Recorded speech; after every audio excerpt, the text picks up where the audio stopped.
if we will look into what we have read a while ago, 1 John chapter 4, verse 10. Actually, here we can see the definition of love. Herein is love.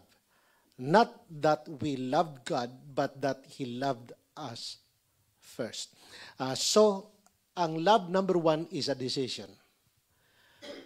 God made a decision to love us.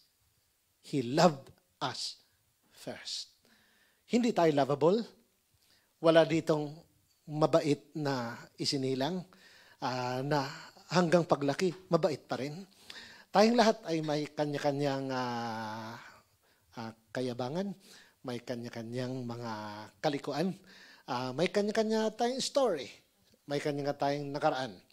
At walang sino man ang sa harapan ni God ay nakakatuwa. Dahil ang sabi ng Bible, all have sinned. Meaning tayong lahat yan. And have fallen short. Ibig sabihin, bagsak lahat. Walang nakapasa. Kaya walang loving in the eyes of God. Walang good, yun ang sabi ng Bible. There is none that does good. No, not one. At dahil yun ang kalagayan natin, ang Diyos nagdesisyon. Kahit ganyan ka, mamahalin kita. Kaya love is a decision.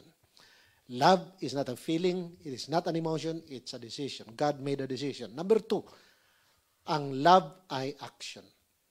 Kaya ang love, ang sabi ng Bible, ay moved God to send His Son to be the propitiation of our sin.